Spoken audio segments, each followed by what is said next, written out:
안녕하세요. 행복한 하루입니다. 내년 2021년이죠. 3월 6일 3회 시험 일정이 발표가 되었죠. 새롭게 시험을 준비하시는 분들은 벌써 스타트를 하셨으리라 생각합니다. 3회에 걸친 지난 시험의 난이도와 합격률을 경험해 보니까 단시간에 준비해서 합격하기에는 무리인 듯 보입니다. 시작은 빠를수록 좋을 듯 하죠. 자, 이번 동영상은 단답형 문항의 네 번째 복기인데요. 그동안 블로그에서 포스팅을 하면서 참으로 참 고약한 문제다라고 생각했던 몇 가지 단답형 문항 중에 하나입니다. 단답형 문항을 보면서 출제위원이 왜 하필 이 주제를 가지고 문제를 냈을까 항상 생각해 보는데요. 기본적으로 맞춤형 화장품 조제관리사의 양성 목적은 우리 고객, 소비자들의 안전에 기반을 둔 그런 최적의 품질의 맞춤형 화장품을 만들도록 그러한 자격을 가진 조제관리사를 양성하는 것이죠. 그에 대한 제반 지식을 갖추도록 하는 것이 시험 출제자의 의도가 아닐까 생각합니다.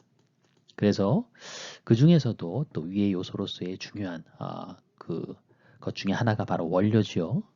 특히 사용 제한 원료, 사용할 수 없는 원료 이러한 것들에 대한 강도 높은 지식을 요구하는 문제를 출제하였으리라 생각합니다. 그렇다면 어떤 성분들을 고르느냐가 또 문제겠지요. 아마도 이번 출제 문항은 2019년, 작년이죠. 새롭게 신설된 그런 원료와 관련돼서 사용 제한 원료로서 새롭게 신설된 조항이 있었는데요. 그 중에 하나가 바로 지금 문항으로 출제됐던 세트리모늄 클로라이드, 이런 클로라이드 계통의 4급 암모늄염에 관련된 사용한도 신설이었습니다. 사용 제한 원료로는 여러 가지 부류가 있었죠. 보존제, 또 자외선 차단제, 연모제, 그리고 기타 이러한 것들이 있었는데요. 본 성분들은 이미 보존제에서 그 사용 한도가 지정이 돼 있었는데요. 추가적으로 기타 성분으로서 추가 제정이 새롭게 신설된 부분이었습니다.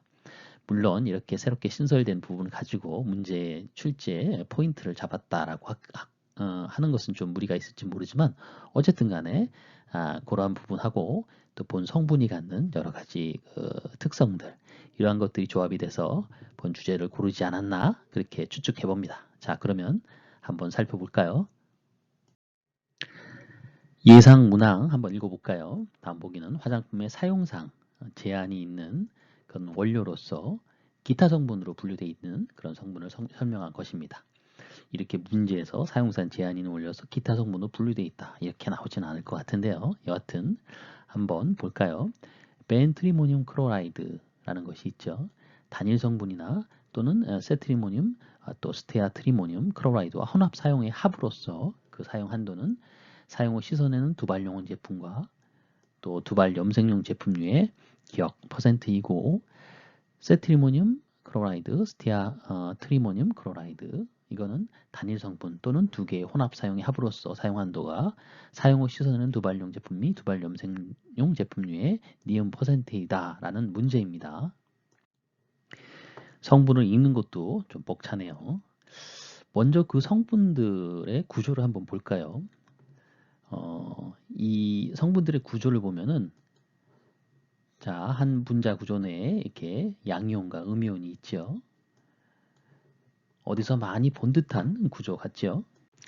이 세 가지 성분의 공통점은 모두 4급 암모늄염이라는 것이죠.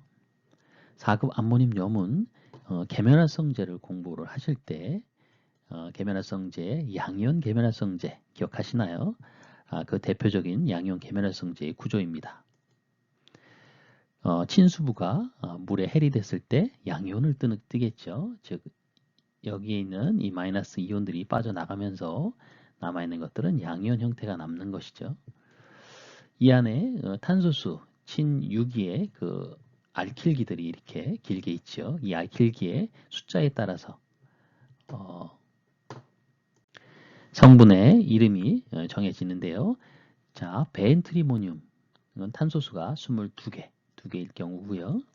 세트리모늄 같은 경우는 16개입니다. 그러면 나머지 하나 스테아 트리모늄은 많이 들어보셨죠? 스테아릭 액시드라든지 스테아린 알코올 전부 다 탄소수가 18개짜리죠. 양형 계면활성제의 주요한 특성, 살균 소독 작용 우수하다고 했었고요.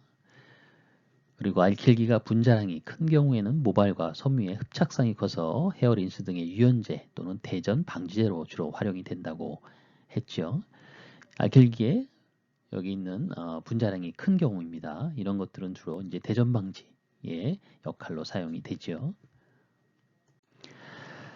특히 이 구조적으로 여기 염소 이온들, CL이라는 염소는 굉장히 독성이 강한 그런 원소로 알려져 있죠. 그래서 이 염소는 또 활성도 굉장히 좋기 때문에 염소 화합물들을 잘 이루죠. 염소 화합물들은 이런 독성이 강한 그런 형태의 특성을 갖고 있습니다. 대표적으로 염산이나 그리고 우리 천연 화장품 쪽에 사용할 수 없는 용기 기억하시나요? PVC라고 하는 폴리비닐 클로라이드 CL이 붙어 있습니다. 그렇기 때문에 이 양이온 계면활성제 중에 그 4급 암모늄염 형태로 붙어 있는 것 중에서 뭐 CL 이런 것들이 붙어 있으면은 이거는 살균 피부에 굉장히 안 좋은 성분이구나라고 그냥 상식적으로 느끼시면 좋을 것 같습니다.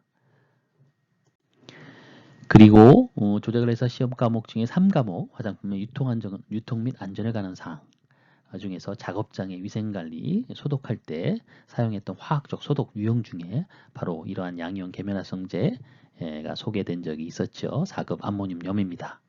성분 구조상으로도 양전하를 띠고 있죠.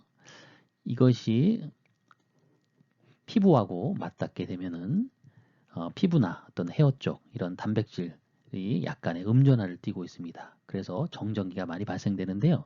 양이온과 또 양전하와 또 음전하는 또 서로 또 잡아당기잖아요. 그래서 이 정전기를 증가해주는 그런 정전기를 방지해주는 즉 대전 방지해주는 그런 역할도 하는 것이죠.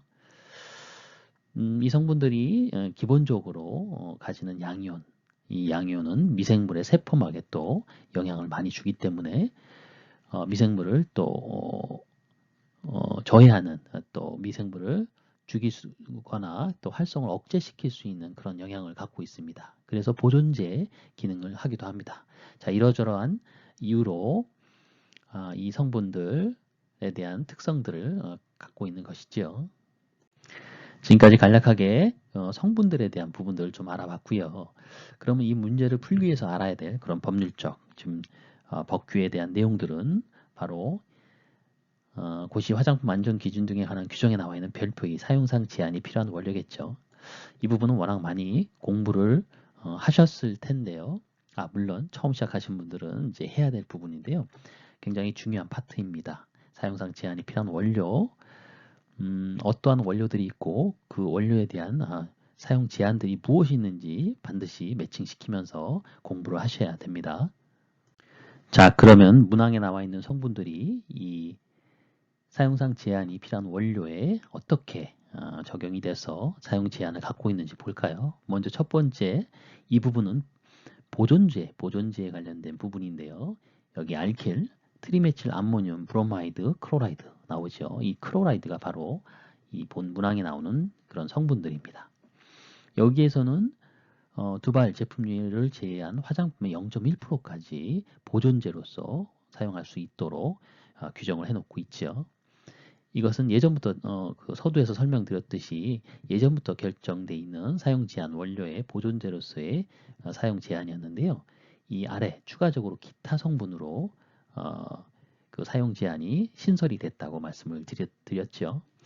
자, 그럼 기타 성분으로서는 세트리모늄 클로라이드, 스테아트리모늄 클로라이드 이 성분은 말씀드린 대로 다음과 같이 본 문항에 정답으로 나올 수 있는 함량이 적혀 있죠. 사용 시 씻어내는 두발용 염색력의 2.5%고요. 씻어내지 않을 경우에는 1%입니다. 그리고요. 벤트리모늄 클로라이드 이거는 단일 성분 또는 앞에 혼합 사용 합으로서 5.0%로 되어 있죠. 씻어내지 않을 경우에는 3.0% 이렇게 되어 있죠. 그래서 정답은 5.0%, 2.5%가 되겠죠. 이번 출제 문항에서처럼 출제 되는 원료들은 주로 히스토리가 있는 그런 이야기거리가 많은 성분이 나오는 것 같습니다. 보존제로서는 한 60에서 70여 가지의 지정 고시돼 있는데요. 현재 지정 고시되는 원료가요. 그 중에서도 다음과 같은 성분이 출제 가능성이 좀 있지 않을까. 히스토리가 있는 성분 한번 몇 가지만 뽑아봤습니다. 첫 번째가 아이오도 프로프리닐 부칠 카바메이트입니다. IPBC라고도 하는데요. 주로 영유아 제품이나 13세 이하 어린이가 사용할 수 있도록 하는 제품에는 사용이 금지되어 있는 성분이죠. 이렇게 외우시면 좋을 것 같고요. 다만 제외되는 성분도 있죠. 씻어내는 그런 제품류 이런 제외죠. 이것처럼 사용 후 씻어내는 제품, 씻어내지 않는 제품에 각각 사용 제한이 있고요. 또 데오드란트에 배합할 경우에도 또 함량이 있죠. 이런 그 성분은 문제를 낼 때 데오드란트와 연결되는 유형을 물어본 다음에 데오드란트의 그 사용 제한 한도가 이렇게 소량인 0.007호다. 이 원료가 무엇일지 물을 수도 있을 것 같기도 하고요. 여하튼 다양하게 출제에 대한 연결고리가 많습니다. 또 이 성분은 성분별 주의사항 고시가 있었죠. 그 고시에서도 이 성분을 사용할 경우에 사용 시 주의사항의 문구들이 또 별도로 나와 있습니다. 어린이와 관련된. 그리고 두 번째 부류가 바로 살리실릭 액시드와 염류 그리고 징크 피리치온과 같은 부류인데요. 이 성분은 기능성 화장품하고 다 연결이 되지요. 보존제로서는 0.5, 둘 다 0.5, 0.5 조건이 있죠. 그런데 기능성 화장품으로서는 또 함량이 또 다르죠. 이렇게 기능성 화장품하고도 연결이 되고 또 살리실릭은 이미 시험에도 출제되어 있던 성분인데요. 영유아 제품의 어린이 안전과도 또 연결이 되는 것들이죠. 특히 더 어린이나 영유아. 그리고 마지막으로 하나 보여드리는 성분이 바로 파라 하이드록시 벤조익 애시드 흡염류 및 에스텔류입니다. 순수하게 앞에 있는 성분들은 다른 기타 성분이라든지 또 기능성과 연결되는 그런 성분들이지만 본 성분은 순수하게 이제 파라벤의 형태로 불리우는 성분들인데요. 순수하게 보존제로만 사용되는 성분이죠. 과거에는 파라벤을 굉장히 많이 이 보존제의 대표적인 성분으로 사용했었는데요. 파라벤이 바로 여기에 해당되지요. 파라하이드록시 벤조익 액시드의 그 에스텔류들인데요. 종류가 다양하게 있습니다. 메칠 파라벤, 또 부칠 파라벤, 프로필 파라벤 등등 있고요. 그럴 경우에 단일 성분으로는 0.4%까지 사용한도.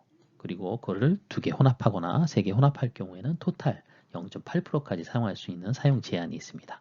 이런 유의 형태들이 보존제에서는 또 문제로서 연결될 수 있는 고리가 있는 성분들이고요. 물론 다른 성분들도 있으니까 그런 고리들을 잘 생각하셔서 공부를 하시면 도움이 될 것 같습니다. 4급 암모늄염, 4급 암모늄 화합물에 대한 복기를 마칠까 합니다. 지금까지 행복한 하루 맞춤 화복이었습니다. 감사합니다.